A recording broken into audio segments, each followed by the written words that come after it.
Welcome to our service today of August 2nd. Pastor Norm Pruill is going to be speaking, and he's going to be speaking on justice. God bless you today.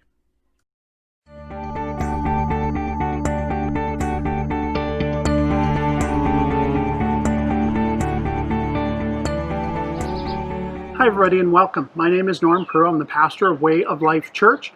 Doing things a little differently today. We're coming at you from outside. I'm pretty sure we'll have to pause our recording a couple times for the odd diesel truck, but we'll do things a little differently today. I'm thankful that you're tuning in today, whether it is live on Sunday morning at 10:30 or some different part of the week. We're glad that you have decided to make this service part of your week. And I think what you have done by doing this, by reaching out, by wanting to hear from God, is the best thing you could do with a slice of your week. So thank you for reaching out to Him, and thank you for doing it with us. One of the main reasons I'm sitting outside today is the story that I want to share all happened outside, so I thought it was appropriate today. It's about a woman who left her house and went out because she had an errand to do. She had to take a little walk. And taking a walk, running some errands, those are simple things, right? But we have discovered over the last week or two with what's been in the news that sometimes even simple little things like going to see birds in the park or going for a jog through a suburban neighborhood, they can turn into something else. Even what might be just a simple arrest on suspicion of something can turn into something terrible and tragic. Now, the events at the heart of what's been happening are tangled and messy and complicated, I know, and it can be very hard to understand why these things happen. But at the heart of them is actually a very simple issue. The root of the problem is differences, that there are differences between people. And we tend to have problems with people who are somehow different than us, that we have labeled as different. Now, can we talk about that in church? Is that a you don't say type of topic? Well, I sure hope that it is. And I truly believe that Jesus wants us to talk about it, because I believe when you look at His ministry, the way He conducted Himself, that our differences were something that He wanted to teach about, and that He often did, including in this story about the lady who left her home and went out on an errand. Her story is in John chapter 4. I invite you at some point later in the day, read John chapter 4 for yourself and let the Spirit speak to you about what Jesus is saying here. So one of the great things I love is that we can turn to the Bible no matter what's going on in the world around us. This book may be ancient. It's been with us a long time, but the truth in here is truly timeless. It's able to speak to our situation today, teach us about the way of life that is best to follow. And I think you'll find that in today's story. So imagine in your mind's eye, it's a warm, sunny day in late spring, a lot like this day that you can see now. And a woman leaves her home. She's carrying one thing with her, a large clay jar. It's late in the afternoon and she needs water, maybe for cooking or cleaning or drinking. I know what it's like because for a couple of years when I was a kid, we didn't have running water in our house. And my parents always said when you don't have running water, you often find yourself running for water, which is what this lady was doing. She was headed to a well outside of her hometown, which is called Sychar. Now, Sychar is tucked between two hills with a pretty little valley in front of it. If you want to picture it in your mind, the hills are a good size, maybe 4 or 5 times the Butte Hill in Pilot Butte, if you're aware of what that looks like. And then at the base of those two hills, in between them, is the town. And spread out in front of the town, there's a lush green valley. It's really quite lovely. So the woman leaves her home. We'll call her Delia. Delia leaves her home and she's headed out towards the well, just walking alone. And when she leaves the last house behind, she realizes that there's a group of people coming towards her, coming into town. It so happens that they're all men. There's about a dozen of them, and they look rather dusty, like they've been traveling. So they're coming towards her, and when she sees them, she begins to understand who they are, and she takes in a sharp breath. It's as though she has a visceral reaction to who they are. And why is that? Because they are different. They're not her kind. They are foreign to her. They are other. You see, she is a Samaritan, and they are Jewish, and their countries are old enemies. Now, I could pause the story and tell you about some of the reasons for the strife between Samaritans and Jews, but that's not actually the point of the story. We have two groups of people who to you and I would look incredibly similar, but to them, they find that they are incredibly different. It could be any two such groups of people in this story, and it'd be just as true. It could be Canadians and Americans. It could be a Sunni Muslim and a Shia Muslim. It could be a light-skinned and a dark-skinned person. The point is we have two different people groups who see each other as different. And if we can be really honest with ourselves, if we look into our heart of hearts, when we identify our differences from other people, when we decide who is in and who is out, deep down inside we tend to believe that our kind is just a little bit better than that other kind, don't we? So she believes she's better than them, and they believe they're better than her. But Delia steps off the road, gets out of their way. She can overhear what they're talking about. They're obviously hungry, trying to find some place to buy bread. Now, of course, they can't Google it. Why wouldn't they ask her, you might wonder? There's a woman who's obviously local going out to get some water. But they don't even look at her, and she doesn't even look at them. Why would that be? Well, there's a couple of main reasons. The one, of course, is that they're different from each other. They see each other as foreigners. And the second reason is that Delia is a woman. And they are living in a patriarchal society. Now, I've used my $10 word for today. I don't need any more.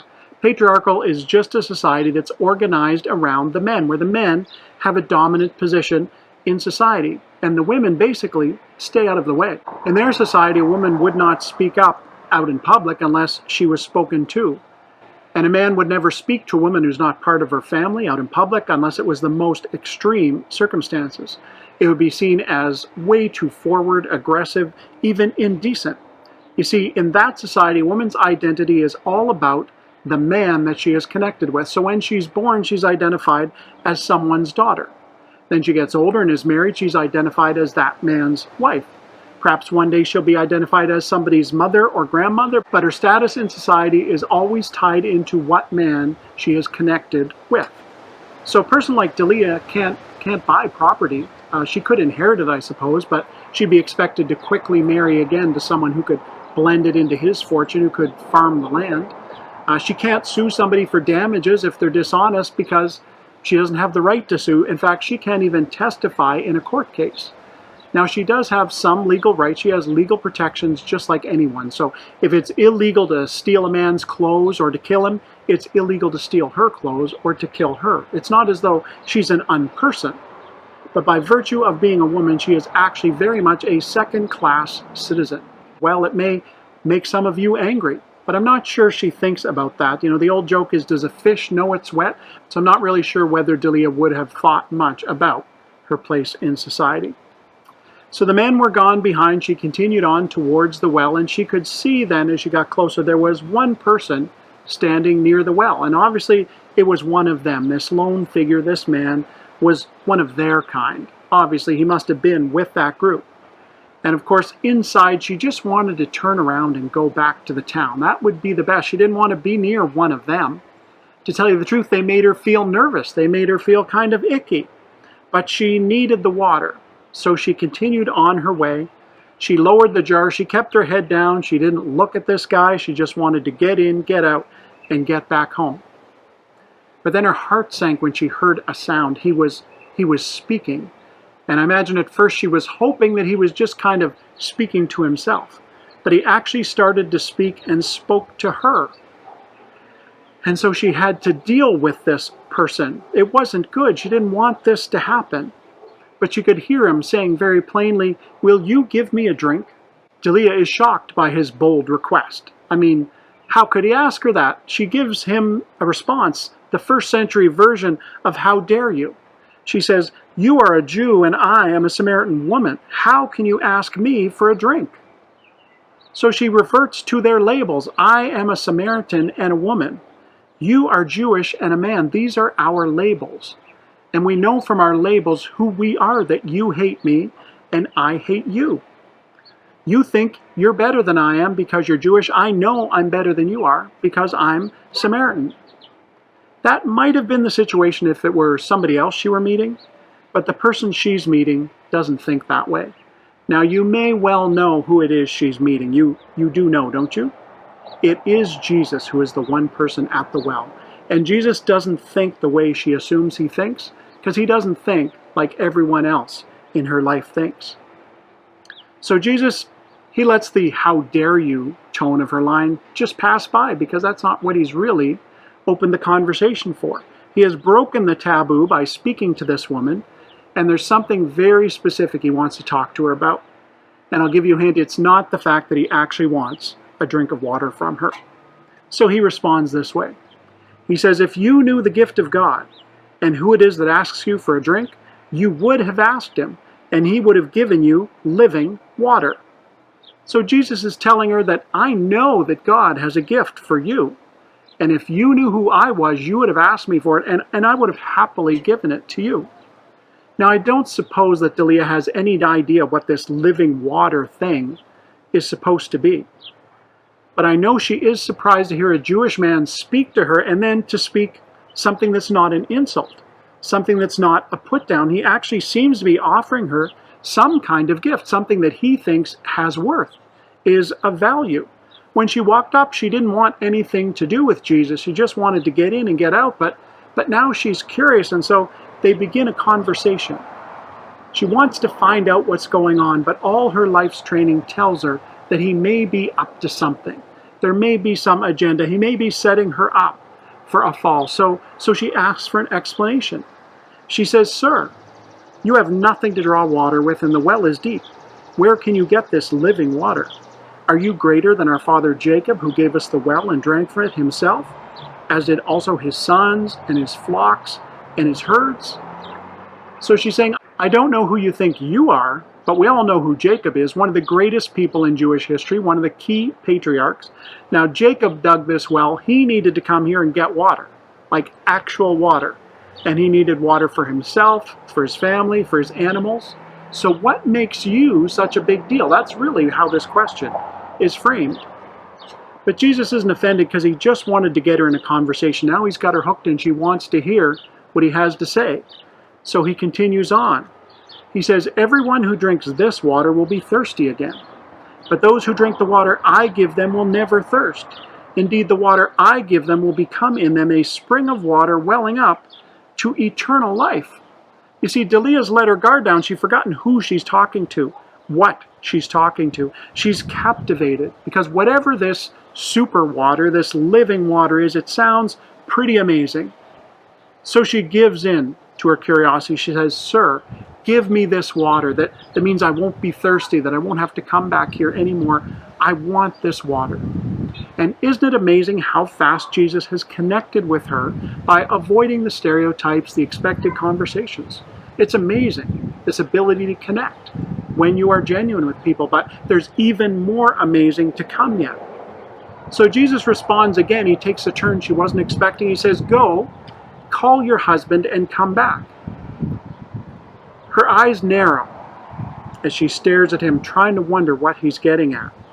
And then they drop as she considered, is he actually up to something? Is he going to withhold this information based on my answer? But she sighs and she answers honestly, "I have no husband."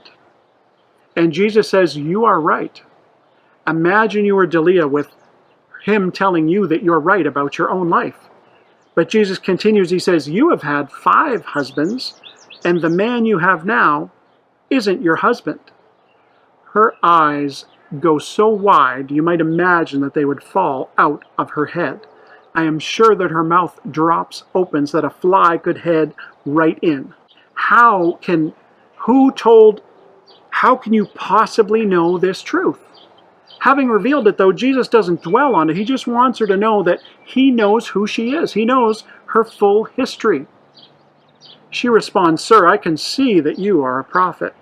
Our ancestors worshipped on this mountain, but you Jews claim that the place we must worship is in Jerusalem." Why would she say this? Well, you see, she wants the gift. She's opened herself up. But now she's afraid he's going to reject her and withdraw the offer. She's feeling threatened, so she gets defensive. Of course, none of us ever do that, so we can't identify with that. So she says, "You are a prophet, sir. I can see you must know this truth because God told you, but you're wrong about God."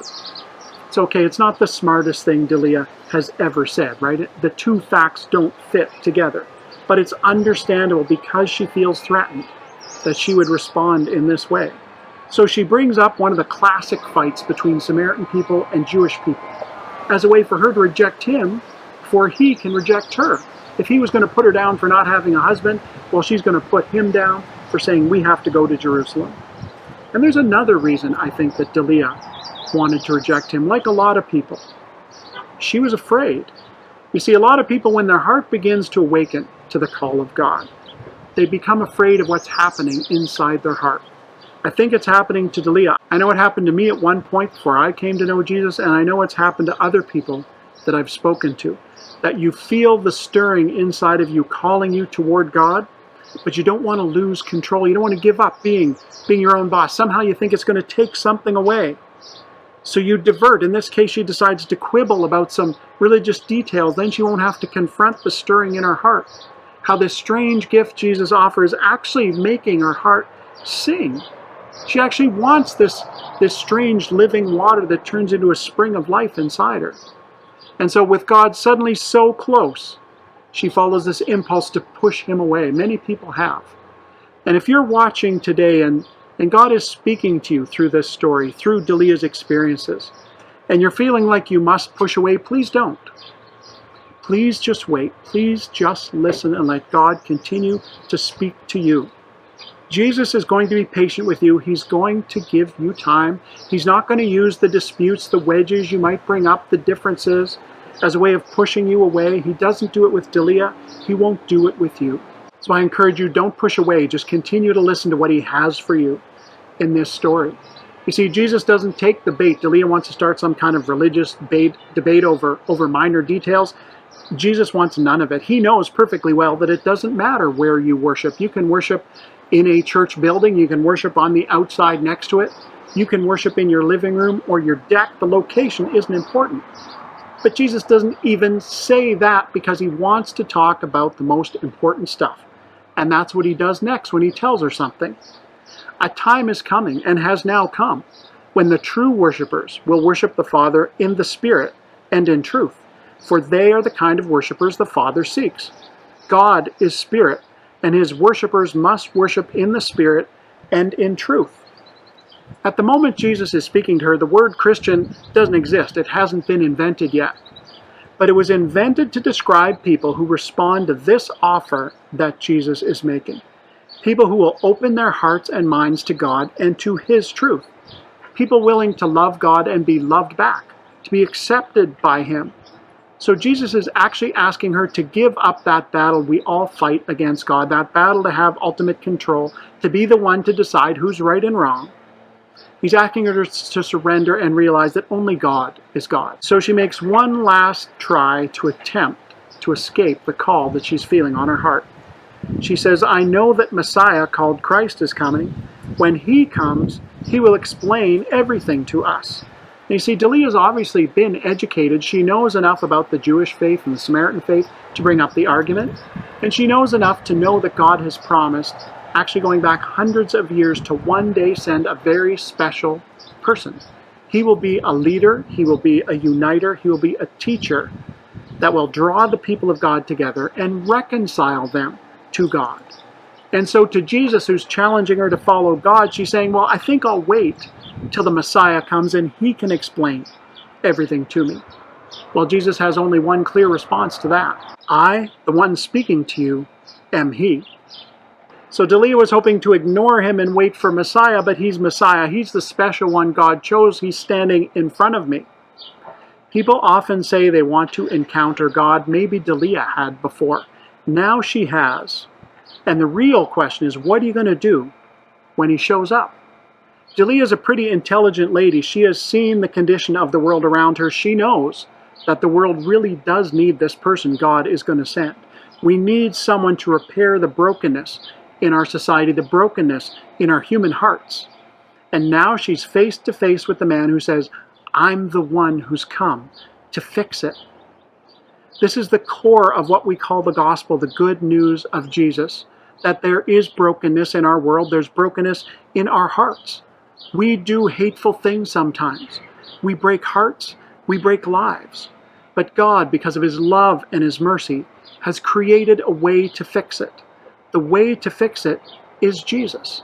The way to God is Jesus. The way of life we must pursue is the way of life that Jesus leads us to. And Delia sees the truth in Jesus' eyes as they talk there beside the well, and her objections finally melt away. She hasn't succeeded in pushing Jesus away. So leaving her water jar, it says, the woman went back to the town and said to the people, "Come, see a man who told me everything I ever did. Could this be the Messiah?" What she did after encountering Jesus is something people did before her and have done after her, even up to today. So excited by the good news of what he's talking about, of the gift of God, that she goes and tells other people. And that's exactly what Jesus wants us to do. He doesn't want us to keep it to ourselves, to restrict it to this kind of people or that kind of people. Delia tells others, and you and I should tell others too. Part of Jesus' plan for the church is that we should tell people that he has living water to give us. In fact, it is the purpose of the church to help people worship God in spirit and in truth. At Way of Life, we've captured that in our purpose statement. It's printed all over the place on our website, on the materials we hand out. We practice saying it sometimes on a Sunday. The pastor will say, "What is the purpose of this church?" And the people will say, "To make and grow followers of Jesus." That is the reason the church exists, to help people to worship him in spirit and in truth. And so as this encounter winds down, we find that Jesus never did get his drink of water, but he absolutely got what he was after. Here's how the story ends. Many of the Samaritans from that town believed in him because of the woman's testimony. "He told me everything I ever did." So when the Samaritans came to him, they urged him to stay with them, and he stayed 2 days. And because of his words, many more became believers. They said to the woman, "We no longer believe just because of what you said. Now we have heard for ourselves, and we know that this man really is the Savior of the world." Oh, I love this story. This is such a great story. A story of how much love Jesus has for people and how he brings life and joy to every corner, every kind of people that he meets. And I believe this story is extremely fitting for the moment in history that you and I are living in, because it's a story about a divide being bridged, about a people apart being brought together. And in our days of George Floyd, of Ahmaud Arbery, of Christian Cooper, it is a timely and relevant story. You see, Jesus was a Jewish man. God had said he created the Jewish people to bring his blessing to humanity, and then it would spread from there. So technically, by religious definition, the Samaritans were heretics. They were people who had false beliefs. But did that stop Jesus from offering them the gift of life? You know already, you've heard the story. It did not stop him. And look at the person he chose to reach the town of Sychar, that population of Samaritans. Delia, a woman who'd had 5 husbands and was now living with a man who wasn't even her husband, a huge and shocking scandal in that day. And when we tell the story, we quite often tell it as though all 5 of these men, or all 6 of these men, none of them were ever her husband, and that was possible. But in those days, a woman who behaved that way would probably have been driven out of town, would have been aggressively attacked and pursued out. So there is another possibility, another reality when you read this story. And knowing how Jesus reaches the downtrodden, it becomes the most likely possibility. Now you see, in Delia's time, a woman doesn't have the right to initiate a divorce. She can't ask for it. She can't sue for it. Only a man can initiate a divorce. He has to write it up, give his reason, and then submit it to a religious leader who will sign off on it. And we know from stories, recordings of those times, that some leaders were quite reluctant to grant divorce. They wanted people to remain married. Others would grant it for almost any purpose. There are actual instances of divorces being granted because a woman was a poor cook or because she burnt too much food, as crazy as that sounds. So knowing that, what if when Jesus said she had 5 husbands, he wasn't saying 5 husbands in air quotes. He wasn't saying 5 husbands, wink, wink. He was saying she actually had 5 husbands, that as a young woman, she had stood up and made pledges with a man in the full sight of her family and of God that they were going to make a family, make a life together. And at some point he rejected her and sent her away. Economically, physically, practically, it would be almost impossible for a woman to support herself in any way. So what did she do? She found someone who was willing to take her in and got married again. And if that's the case, she was married again and again, each time becoming more desperate, reaching out for a lifeline, one after another finding men who would make a pledge to her, and one after another finding out that they did not live up to their pledge and sent her away.